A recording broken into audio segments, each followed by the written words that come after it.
நீர் எங்களோடு கூட பேசும் உமது வார்த்தைகளை நாங்கள் தியானிக்கும் போது ஆண்டவரே அவைகளின் ஆழத்தை நாங்கள் புரிந்து கொள்ளவும், உம்முடைய வார்த்தைகளுக்கு செவி கொடுத்து அதன்படி நடக்கவும், உலகம் முழுவதும் உமக்கு சாட்சிகளாய் இருக்கவும் நீர் எங்களுக்கு பலனையும் கிருபையும் தாரும்.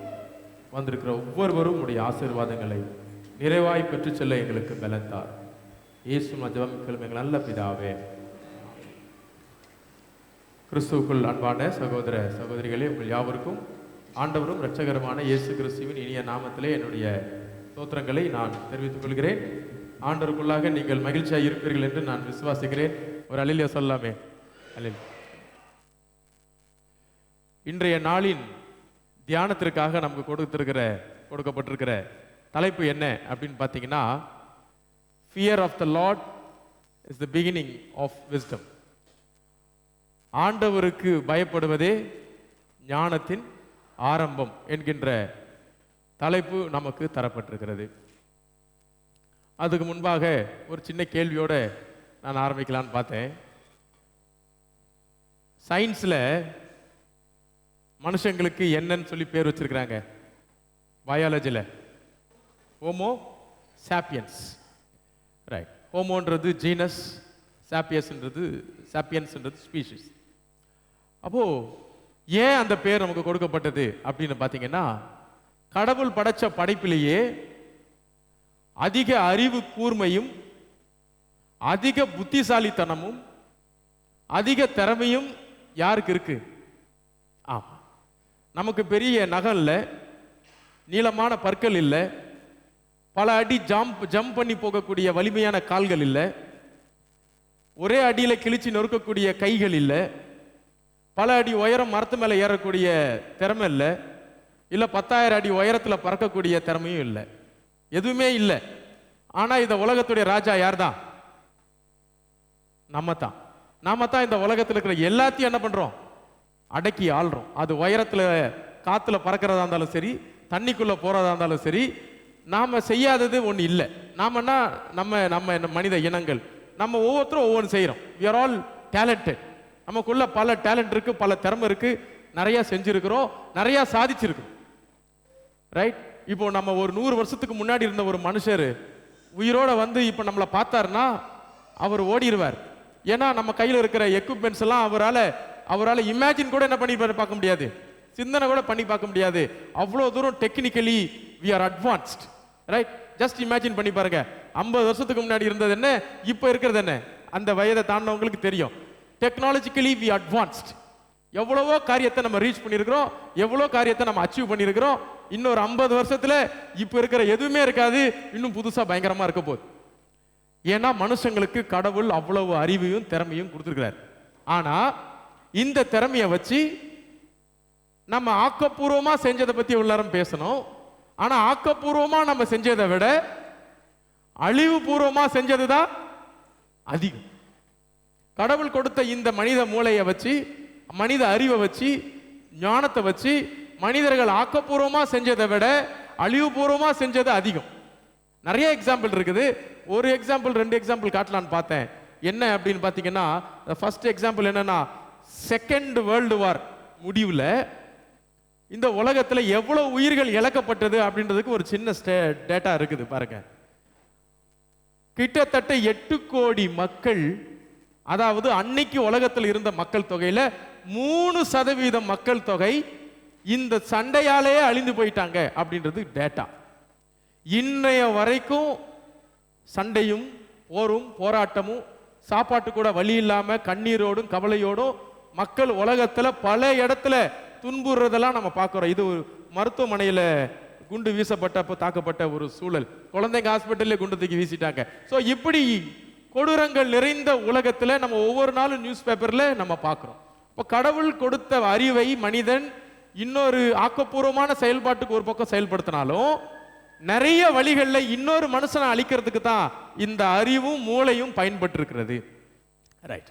இந்த நேரத்தில் தான் நமக்கு பைபிள் என்ன சொல்லி கொடுக்குது அப்படின்னு பார்த்தீங்கன்னா, திருமறையில் நம்ம என்ன கற்றுக்கிறோம்னா, ஆண்டவருக்கு பயப்படுவதே ஞானத்தின் ஆரம்பம்னா என்ன அர்த்தம் அப்படின்னா, அப்போ நமக்கு ஞானமே இதுவரைக்கும் நம்ம பெற்றது ஞானமே இல்லை.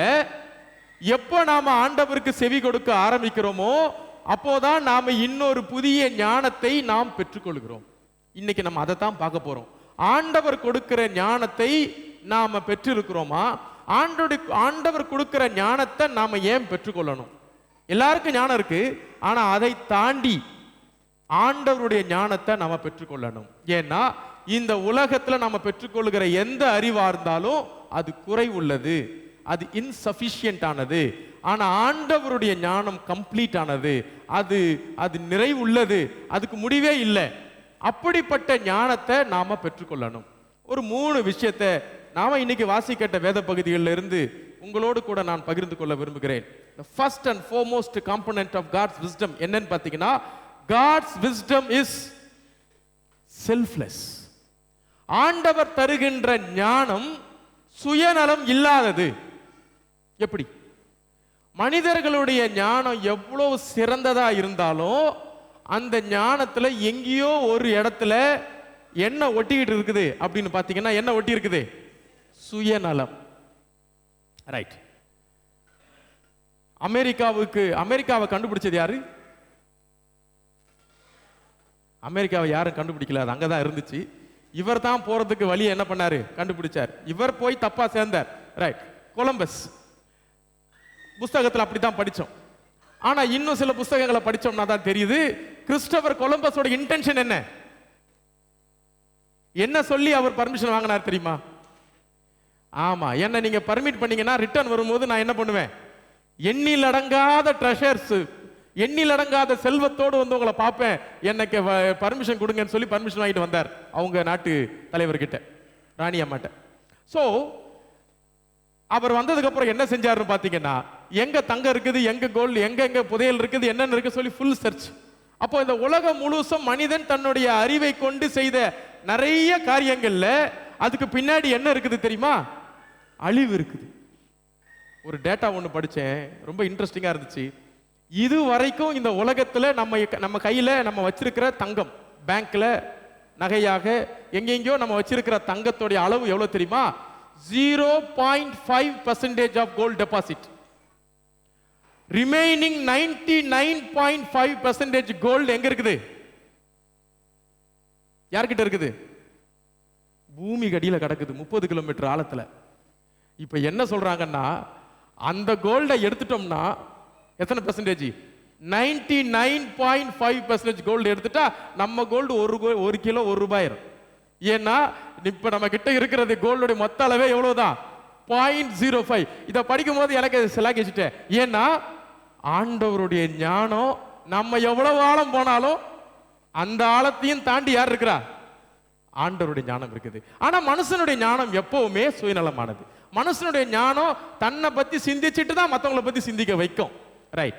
இப்படிப்பட்ட மனுஷ ஞானம் இருக்கிற சூழல்ல ஆண்டவருடைய ஞானத்தை நாம் பெற்றுக்கொள்ள வேண்டும்.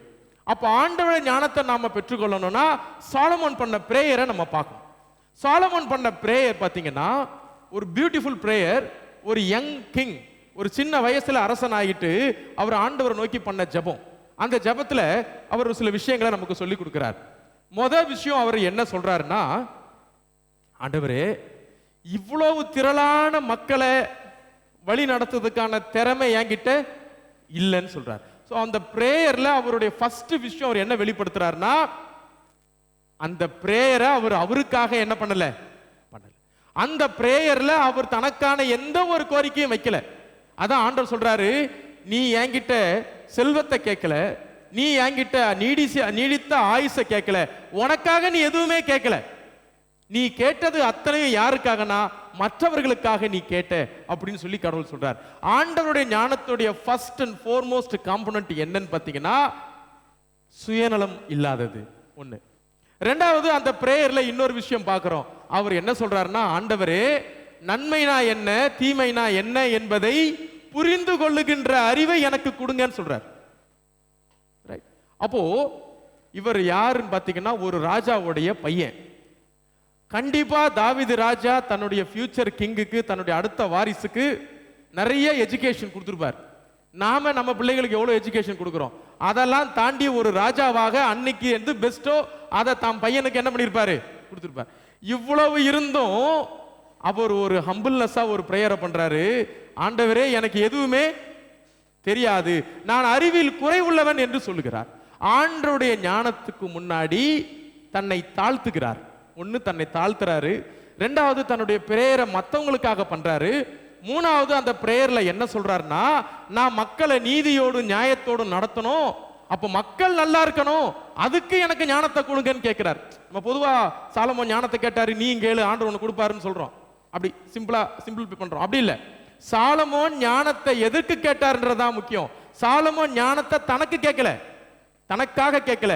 சாலமோன் ஞானத்தை மற்றவர்களுக்காக, மற்றவர்களுக்கு நல்லது செய்யணும், எனக்கு கிடைக்கிற அறிவு மூலமா மற்றவங்க எல்லாம் சந்தோஷமா இருக்கணும் என்கின்ற சுயநலமற்ற ஒரு கோரிக்கையை ஆண்டவர்கிட்ட கொடுக்கிறார். அந்த சுயநலமற்ற கோரிக்கையை ஆண்டவர் கிராண்ட் பண்ணி ஞானமும் கொடுத்து அவருக்கு எல்லாத்தையும் கொடுக்கிறார். ஸோ இந்த புதிய மாதத்துல ஆக்சுவலா இது ஒரு புதிய வருஷம் சொல்லலாம். ஏன்னா நம்ம பிள்ளைங்க எல்லாரும் புதிய அகாடமிக் இயருக்கு போறாங்க. அப்போ நாம பிள்ளைகளுக்கு ஞானம் கிடைக்கணும்னு சொல்லிட்டு தான் இவ்வளோ கஷ்டப்பட்டு நல்ல நல்ல ஸ்கூல்ல, காலேஜில், யூனிவர்சிட்டிஸ்ல யூனிவர்சிட்டிஸ்லாம் நம்ம சேர்க்கிறோம். ஆனால் அது எல்லாத்தையும் தாண்டி இறை ஞானத்தை நம்முடைய பிள்ளைகளும் நாமும் பெற்றிருக்கிறோமா என்பதை சிந்திக்க நாம் அழைக்கப்படுகிறோம். இறை ஞானத்துடைய ஃபர்ஸ்ட் காம்பனன்ட் என்னன்னா, அது சுயநலம் இல்லாதது. சுயநலம் எப்போ வருதோ அப்போ இறை ஞானத்துக்கு இடமே இல்லை. அதுவும் யார் வாழ்க்கையிலே பார்க்கலாம்? இதே சாலமோன் வாழ்க்கையில பார்க்கலாம். சாலமோன் அறிவாளி, அறிவில் சிறந்தவர், சுயநலம் இல்லாமல் பிறநலத்தோடு தனக்காக ஆண்டவரத்தில் மன்றாடினார். அதே சாலமோன் எப்போ சுயநலத்துக்கு இடம் கொடுத்தாரோ அங்க போட்டிருக்கு, சாலமோன் குதிரை வீரர்களையும் குதிரையையும் சம்பாதித்தார். சாலமோன் திருமணத்திற்கு மேல திருமணம் செய்து கொண்டிருந்தார். சாலமோன் பில்டிங்க்கு மேல பில்டிங் கட்டினார். எப்போ அவர் தன்னை பற்றி யோசிக்க ஆரம்பித்தாரோ அப்போ சாலமோன் இழந்து போனது எதை இழந்தார்? ஃபர்ஸ்ட் தன்னுடைய ஆண்டவர் கொடுத்த அந்த ஞானத்தை தான் அவர் இழந்துட்டார். ஏன்னா ஆண்டவர் ஞானத்தை யாருக்கு கொடுக்கிறார்னா, யாருடைய ஜெபத்துல சுயநல எண்ணங்கள் இல்லையோ, யாருடைய எதிர்பார்ப்புல சுயநலமான எதிர்பார்ப்புகள் இல்லையோ, அந்த ஜெபத்தை பரிசீலிக்கிறார். அந்த ஜெபத்துக்கு ஆண்டவர் தன்னுடைய ஞானத்தை பரிசாக தருகிறார். இதுதான் சாலமோன் ஏறெடுத்த விண்ணப்பம். இதுதான் ஆண்டோட ஞானத்துடைய ஃபர்ஸ்ட் காம்பனன்ட், செல்ஃப்லெஸ் விஸ்டம். சரி, ஃபர்ஸ்ட். ரெண்டாவது, ஆண்டோட ஞானத்துடைய ரெண்டாவது காம்பனன்ட் என்னன்னு நம்ம பார்த்தோம்னா, God's wisdom brings inner peace. இப்போ எக்ஸாம்ஸ்க்கு ஒரு பேர் வைக்கிறாங்க, காம்படிட்டிவ் எக்ஸாம். எது என்ன காம்படிட்டிவ் எக்ஸாம்? ஒரு சின்ன பிள்ளைய பார்த்து நம்ம கேட்குறோம், 10th நீ எவ்வளவுமா மார்க்குன்னு கேட்குறோம். அதே 10th நம்மளை கேட்கும்போது எப்படி இருந்துச்சு? நானும் ஒரு வாரம் கோயிலுக்கு வரல +2 மார்க் வாங்கிட்டு, ஏன்னா நம்ம மார்க்கை கேட்டாகல ரொம்ப கஷ்டமா இருக்குன்னு சொல்லி யோசிச்சு ஒளிஞ்சு கிடந்தேன். ஏன்னா நம்ம மார்க்கை இன்னொருத்தங்க கேட்கும்போது மனசு எப்படி இருக்கு? சரி, அந்த ஆன்ட்டியோ அந்த அங்கிளோ சொல்றாங்க, சூப்பர்மா நல்ல மார்க்கை ஸ்கோர் பண்ணியிருக்கிற அப்படி சொல்லும்போது அந்த பிள்ளைக்கு மனசு நல்லா சந்தோஷமா இருக்குது. ஆனா சொல்றவங்க எப்படி சொல்றாங்க? ஐயோ இன்னும் கொஞ்சம் என்ன பண்ணிருக்கலாம், வாங்கியிருக்கலாம்னு நம்ம அசால்ட்டா சிம்பிளா சொல்லிட்டு போயிடுறோம். ஆனா ஒரு வருஷம் உழைப்பு அந்த பிள்ளைகளுது. அப்போ அவங்களுக்கு அது எவ்வளவு அப்செட் ஆவாங்கன்றது நமக்கு தெரியாது. ஏன்னா இந்த உலக ஞானம் எப்படி இருக்கு தெரியுமா? காம்படிட்டிவ், போட்டி. இந்த போட்டியில ஜெயிச்சாதான், ஈவன் நம்ம சர்ச்சில் கூட என்ன பண்றோம், ஃபர்ஸ்ட் செகண்ட் தேர்ட் தான் பிள்ளைகளுக்கு கொடுக்குறோம். எங்கேயும் எல்லா இடத்துலயும் என்ன இருக்குது? போட்டி. First, second, third, right. அதுக்கப்புறம் ஆறுதல் பரிசு வேற வாங்கிடலாம்னு சொல்லி யோசிக்கிறோம். அப்போ இந்த உலகத்துல போட்டி நிறைஞ்ச ஒரு உலகத்துல நம்ம வாழ்றோம். இந்த எங்க போட்டின்னு ஒண்ணு வந்துருச்சோ அங்க எது இருக்காது? சமாதானம் இருக்காது. போட்டி வந்தா அங்க என்ன இருக்காது? உண்மையா பொய்யா? போட்டி எப்பொழுது வருகிறதோ அங்க என்ன இருக்காது? சார்லஸ் டார்வின் சொல்றாரு, போட்டி நல்லது. ஏன்? போட்டி இருந்தா தான் வலிமை உள்ளது வாழும், வலிமை இல்லாதது ஒளியும். Survival of the fittest. ஆனா ஆண்டவருடைய ஞானத்துல போட்டியே கிடையாது. ஆண்டவருடைய ஞானம் போட்டிக்கு அப்பாற்பட்டது. ஏன்னா போட்டி எங்க இருக்குதோ அங்க சமாதானம் இல்லை. போட்டி இருக்கிற இடத்துல கவலை இருக்குது, போட்டி இருக்கிற இடத்துல மனசமாதானம் தொலைஞ்சு போகுது. ஆனா ஆண்டவருடைய ஞானம் போட்டிக்கு அப்பாற்பட்டது. அது மன சமாதானத்தை தருகிறது. ஆண்டவருடைய ஞானம் யாருக்கு இருக்குதோ அவங்க எப்படி இருக்காங்க தெரியுமா? பீஸ்ஃபுல்லா இருக்கிறாங்க. அதுதான் பெஸ்ட் பிளெஸிங். அதை தான் நம்ம வாசிக்கிட்ட 1 யோவான் 5:20 அவர் சொல்றாரு, ஏன் அந்த ஞானம், ஆண்டவருடைய ஞானம் போட்டிக்கு அப்பாற்பட்டது அப்படின்றத விளக்குறார். எப்படி விளக்குறாருன்னா, இயேசு கிறிஸ்து, the divine wisdom incarnated, the incarnated wisdom of God, Jesus Christ, he is dwelling inside of us. யாருக்குள்ளெல்லாம் ஆண்டவராகிய இயேசு கிறிஸ்து என்கின்ற ஞானம் இருக்கிறதோ அவங்களுக்கெல்லாம் என்ன கிடைக்கும்? சமாதானம் கிடைக்கும். அப்போ ரெண்டு ஞானம் இருக்குது. யூனிவர்சிட்டியில, காலேஜில், ஸ்கூல்ல, வேற எங்க நம்ம படிச்சு எடுத்துக்கிற ஞானமோ அது எல்லாமே போட்டி அடிப்படையில் வர்ற ஞானம் தான். என்னதான் நமக்கு சொல்லி கொடுத்தாலும் கடைசியில் எது முடிவு பண்ணுது நம்மளுடைய விஷயத்தை? ஒரே ஒரு பேப்பரை கொடுத்து அனுப்புறாங்க கையில கடைசியா. அதுக்கு பேர் என்னது? Statement of mark. அவளை தான் டிசைட் பண்ணுது. அவருக்கு எவ்வளவு மார்க் இருக்கு, அவருக்கு எவ்வளவு ஞானம் இருக்கு, எவ்வளவு சிந்தனை இருக்கு, அவரால் எவ்வளவு திறமையானவர், எதையும் யாரும் கன்சிடர் பண்ண முடியாது. அந்த மார்க் ஷீட்டு தான் பேசு. ஆனா ஆண்டோடைய ஞானம் அப்படி இல்லை. ஆண்டோடைய ஞானம் என்ன சொல்லுதுன்னா, ஆண்டவராகிய இயேசு கிறிஸ்து என்கின்ற ஞானம், இறை ஞானம், மனித உருவெடுத்து நம்மோடு வாழ வந்தார். அந்த ஞானத்தை யாரெல்லாம் தங்களுடைய வாழ்க்கையில பெற்றிருக்கிறாங்களோ அவங்களுக்கு அவர் என்ன சொல்றாருன்னு பாத்தீங்கன்னா, அவங்க தான் they can easily understand what is truth. உண்மைனா என்ன என்பதை இயேசு கிறிஸ்துவை பெற்றிருக்கிறவங்களுக்கு விளக்கி சொல்றார். யாருக்குள்ளெல்லாம் ஆண்டவர் வாழ்றாரோ அவங்களுக்கெல்லாம் ஆண்டவர் கைட் பண்றார். அவங்களுக்கு எது உண்மை எது பொய்ன்னு சொல்லித்தரார். டிசிஷன் மேக்கிங்ல அவங்களுக்கு ஆண்டவர் ஹெல்ப் பண்றார். ஆண்டவர் அவர்களுக்குள்ளாக வாசம் பண்ணி வழி நடத்துகிறார். இந்த 1 யோவான் எபிசலுடைய பியூட்டியே என்ன தெரியுமா? அவர் ஒரு கான்செப்ட் சொல்லுவாரு, காட் இஸ் லவ் அப்படின்னு சொல்லுவார். அன்பே கடவுள்ன்றதை அவர் அங்க சொல்லிட்டு இருப்பார். அப்போ யாரெல்லாம் இயேசு கிறிஸ்துவை தங்களுக்குள்ளாக பெற்றிருக்கிறார்களோ அவங்க எதை பெற்றுக்கொள்கிறாங்கன்னா, ஞானத்தை மட்டுமல்ல அன்பையும் பெற்றுக்கொள்கிறார்கள். அன்பு எங்க இருக்குதோ அங்க என்னதுக்கு இடம் இல்லை? காம்படிஷனுக்கு இடம் இல்லை. அன்பு இருக்கிற இடத்துல போட்டிக்கு இடம் இல்லை. அப்போ இன்று உண்மையான ஞானம், மெய்யான ஞானம் யாருன்னா, ஆண்டவராகிய இயேசு கிறிஸ்துவை நமக்குள்ளாக பெற்றுக்கொள்வதுதான் உண்மையான அறிவு. அந்த அறிவாகிய இயேசு கிறிஸ்துவை யாரெல்லாம் பெற்றிருக்கிறார்களோ அவங்களுக்கு டிசிஷன் மேக்கிங்ல அவர் கூடயே இருக்கிறார். என்ன டிசிஷன் எடுக்கணும்ன்ற வழியை அவர் காட்டுகிறார். எது சரி எது தவறு என்று சொல்லி தருகிறார். அதையும் தாண்டி அவர் நமக்குள்ள அன்பா இருக்கிறதுனால அந்த அன்பு என்னைக்கு அன்புக்கு பொறாமை இல்லை, அன்புக்கு எல்லைகள் இல்லை, அன்பு போட்டி இல்லை, அன்பு எல்லாரையும் ஏற்றுக்கொள்கிறது என்ற உண்மையை சொல்லித்தரார். அப்போ இயேசு கிறிஸ்து தான் அந்த டிவைன் விஸ்டம் என்பதை புரிஞ்சு கொள்வது தான் ரெண்டாவது விஷயமா நாம அழைக்கப்படுகிறோம். மூணாவது, கடைசியா ஆண்டுடைய ஞானம் நமக்கு சொல்லி தருகிற மூணாவது காம்பனன்ட் என்னன்னு பார்த்தீங்கன்னா, காட்ஸ் விஸ்டம் இஸ் டிரான்ஸ்ஃபர்மேட்டிவ். இன்னொரு கேள்வி கேட்குறேன், முடிஞ்ச அந்த கேள்விகளை நம்ம அதுக்கப்புறம் ஃபெலோஷிப்ஸ்லேயும் நம்ம பேசலாம். யோபு புஸ்தகத்தை நம்ம படிக்கிறோம். யோபு புஸ்தகத்தில் யோபுக்கு ஏன் பிரச்சனை வந்தது? யோபுக்கு யாரால் பிரச்சனை வந்தது? கஷ்டமான கேள்விதான். இதுக்கு ஒரு பட்டிமன்றமே வைக்கணும். யோபுக்கு கஷ்டம் கொடுத்தது யார்?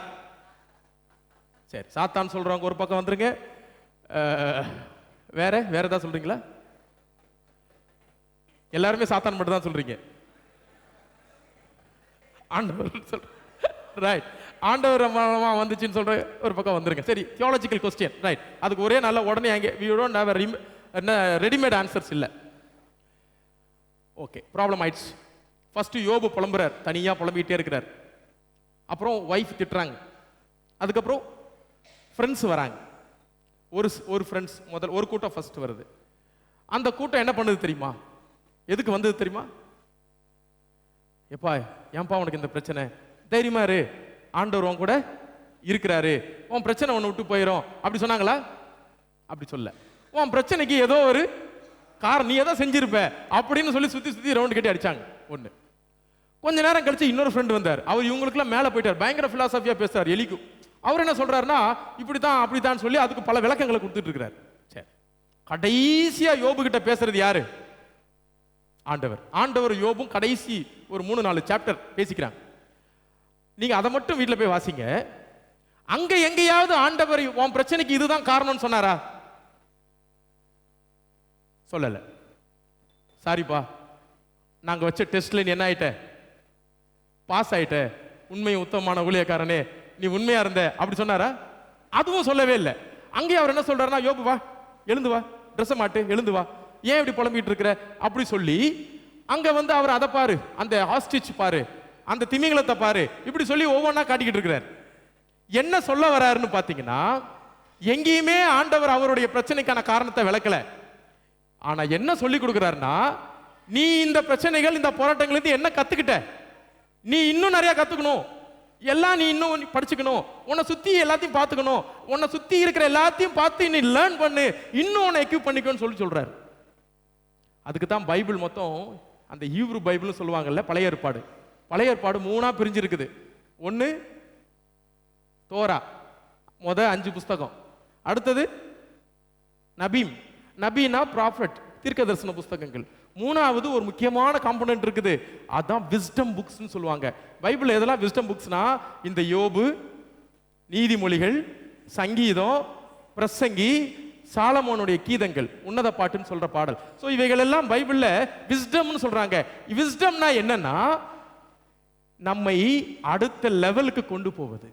ஸோ யோபு புஸ்தகத்துடைய நோக்கம் என்னன்னா, யோப ஆண்டவர் என்ன பண்றாரு, இன்னும் அடுத்த நிலைமைக்கு என்ன பண்றாரு, புரிதலுக்கு கொண்டு போகிறார், புதிய புரிதலுக்குள்ள கொண்டு போறார். நீ கவலைப்படாத, இதை புரிஞ்சுக்கோ, இந்த பிரச்சனைகள் எல்லாம் புரிஞ்சுக்கோன்னு சொல்றார், உனக்கு நடந்த சம்பவங்கள் எல்லாம் புரிஞ்சுக்கோன்னு சொல்லி அடுத்த நிலைமைக்கு கொண்டு போகிறார். Educative. God's wisdom is educative, transformative. அதைத்தான் இங்க நம்ம வாசிக்கிட்ட வேத பகுதியில் ஆண்டவராகிய இயேசு கிறிஸ்துக்கு ரொம்ப சந்தோஷம். ஆண்டவர் இயேசு கிறிஸ்து ஆவியிலே களி கூர்ந்து தன்னுடைய டிசைபிள்ஸ் அப்ரிஷியேட் பண்றார். அவர் என்ன சொல்றாரு, அதை யாராவது வாசிங்க.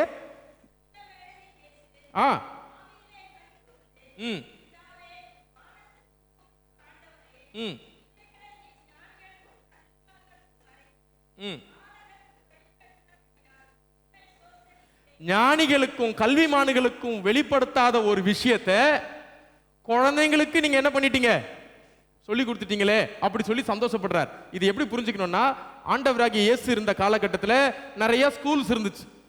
கமாலியல் ஸ்கூல் இருந்துச்சு, ஹில்லல் ஸ்கூல் இருந்துச்சு, நிறைய எஜுகேஷன் கொடுக்கக்கூடிய சென்டர்ஸ் இருந்துச்சு. ஆனா ஆண்டவருக்கு பின்னாடி இருந்த சீடர்கள் எந்த ஸ்கூல்லையும் படிக்கல. ஏன்னா அவங்க எல்லாரும் மீன் பிடிக்கிற தொழிலை செய்து வந்தார்கள், கொஞ்சம் பேர் விவசாயம் பண்ணாங்க, சாதாரண மக்கள். இப்படிப்பட்ட மக்களுக்கு ஆண்டுடைய ஞானம் வெளிப்படுத்தப்பட்டிருக்குது. சாதாரண மக்கள் யாரெல்லாம் ஆண்டவருக்கு முன்பாக தங்களை மனத்தாழ்மையாக்கி கொள்கிறார்களோ, யாரெல்லாம் சாதாரண மக்களா இருக்கிறாங்களோ, அவங்களுக்கு தான் ஆண்டவருடைய ஞானம் வெளிப்படுத்தப்பட்டது. பெரிய பெரிய யூனிவர்சிட்டியில, பெரிய பெரிய காலேஜஸ்ல பயங்கரமா ஞானத்தை ரிசீவ் பண்ண நாம ஆண்டவருடைய ஞானத்தை அங்கெல்லாம் போய் பார்க்க தேவையில்லை. யாரெல்லாம் தாழ்மையோடும் யாரெல்லாம் சாதாரணமான மக்களா இருக்கிறாங்களோ அவங்களுக்கு ஆண்டவருடைய ஞானம் கொடுக்கப்பட்டு, சாதாரணமான மக்கள் எப்படி மாறுறாங்களா, அசாதாரணமான மக்களாக மாறுகிறார்கள். ஆண்டவருடைய டிசைபிள்ஸ் எல்லாருக்கும் அந்த ஞானம் கொடுக்கப்பட்டது.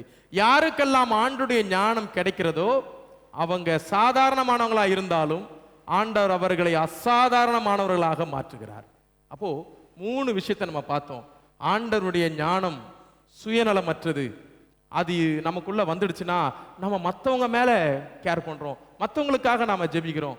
2வது, ஆண்டவருடைய ஞானம் அது நமக்கு மன சமாதானத்தை தருது, போட்டியை கொடுக்கறது இல்லை. ஆண்டவருடைய ஞானம் நம்மை மாற்றுகிறது. நம்ம சாதாரணமானவர்களாக இருந்தோம்னா நம்மளை அசாதாரணமானவர்களாக, ஆர்டினரி டு எக்ஸ்ட்ராடினரியாக நம்மை மாற்றுகிறது. ஒரே ஒரு எக்ஸாம்பிள் சொல்லி முடிச்சிடுறேன்.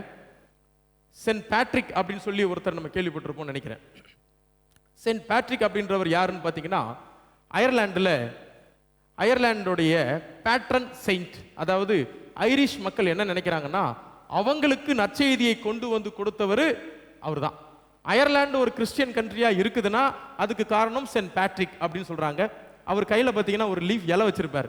அந்த இலை என்னன்னு பார்த்தீங்கன்னா ஷாம்ராக் லீவ்ஸ் அப்படின்னு லீஃப்னு சொல்றாங்க. அந்த இலையை நீங்க பார்த்தீங்கன்னா அதில் அது ஒரு மாதிரி இப்படி இருக்குல்ல, அந்த இலையை வச்சு அவங்க என்ன சொல்றாங்கன்னா ட்ரையாங்கிள் ஷேப்ல இருக்கு. ட்ரினிட்டி கான்செப்டை அவர் விளக்கினார்.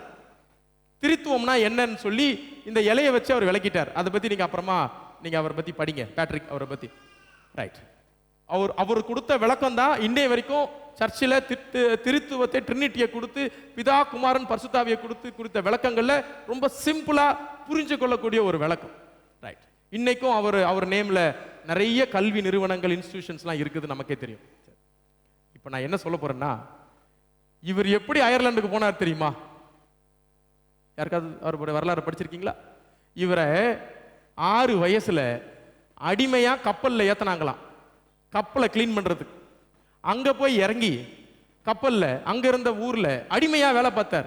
ஒரு அடிமையாக சாதாரண வேலை பார்த்த ஒருத்தரை தான் இன்னைக்கு அவர் தான் பேட்ரன் செயின்ட் ஆஃப் அயர்லாந்து. யார் ஆண்டோடைய ஞானத்தை பெற்றுக் கொள்கிறார்களோ அவங்க எப்படி சாதாரணமானவங்களா இருந்தாலும் ஒண்ணுத்துக்கு உதவாதவங்க சொல்லி உலகம் சொன்னாலும் ஆண்டவர் அவங்களை என்ன பண்ணுவாரு? உயர்த்துவார். ஸோ இந்த புதிய அகாடமிக் இயர்ல நாம நம்ம பிள்ளைகளை கண்டிப்பா நம்ம பிள்ளைகளுக்கு உலக பிரகாரமான ஞானம் கொடுக்கணும். அதுல எந்த ஒரு மாற்று கருத்தும் இல்லை, கொடுங்க. அதே நேரத்தில் ஆண்டுடைய ஞானத்தையும் நம்ம கொடுத்துருக்குறோமா என்று சிந்தித்து பார்க்க நாம் அழைக்கப்படுகிறோம். அவங்களுக்கு ஆண்டு ஞானத்தை கொடுக்கறதுக்கு முன்னாடி ஆண்டோட ஞானத்தை நான் பெற்றிருக்கிறேனா என்று நம்மையே நாம் சிந்தித்துக் கொள்ள அழைக்கப்படுகிறோம். ஆண்டவர் தாமே இந்த வார்த்தைகளை ஆசீர்வதிப்பாராக. ஆமென்.